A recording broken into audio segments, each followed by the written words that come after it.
Hello students, today we will read the next chapter, The Encounter. So listen this video carefully and read the chapter. The Encounter. Listen to this story by Prerna Gill about a little girl meeting an alien. It was late in the afternoon. Sunset was about 3 hours away. Lying on a grassy mound, Megha watched the slow sailing clouds above her for some time. A light breeze turned the pages of her notebook. Megha! Hearing her name, she sat up with a start and turned around to see her friend Neha. Aren't you going home? Don't you have to go to Miss Sophia's at 5 o'clock? Neha asked her. No, not yet. If I go home now, Mum will just tell me to eat something and do my homework right away.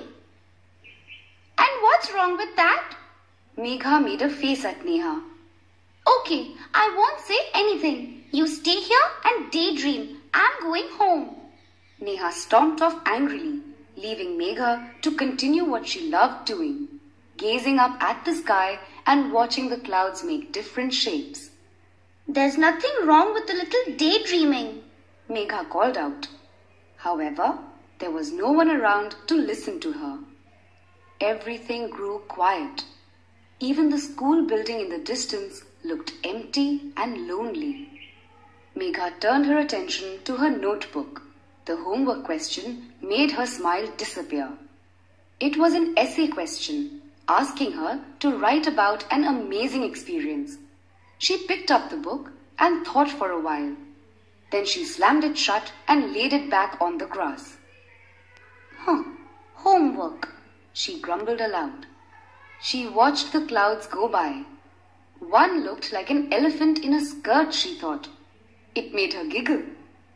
Another looked like a butterfly dancing with a dragonfly. One even looked like a dog with a giant tail. She continued to amuse herself in this way for a while. Then she began to doze.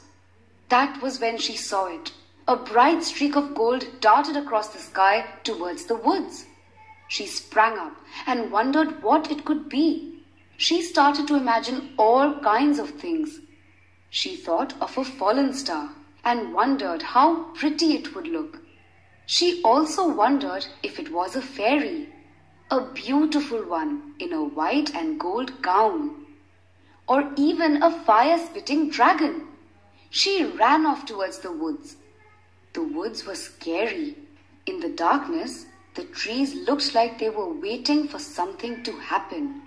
The dead leaves crunched and crackled under her feet. Still, she went on, wanting to find out what had fallen from the sky. Finally, she saw it. A shiny, round object, the size of a small car. Aliens? She wondered. She stepped towards it, but stopped suddenly. She heard something behind her. It was the sound of leaves crumbling underfoot. They were footsteps, and they were getting closer. She looked back and saw a terribly ugly creature with a scaly grey skin. Perched high on its head was one blazing red eye. Megha froze with fear at the sight of the monster coming closer and closer. She screamed and tried to run, but it grabbed her. Its grey claws scratched her arm. She fell to the ground and everything went black. When she woke up, she found herself lying on the same grassy patch. Her notebook lay beside her. Was it a dream? She asked herself. The next day, during the English class, Megha read her essay. The teacher said, "That's quite an imaginative piece of writing, Megha." The class clapped for her. Later, when no one was looking, Megha rolled up her sleeve to look at the scratch marks on her arm.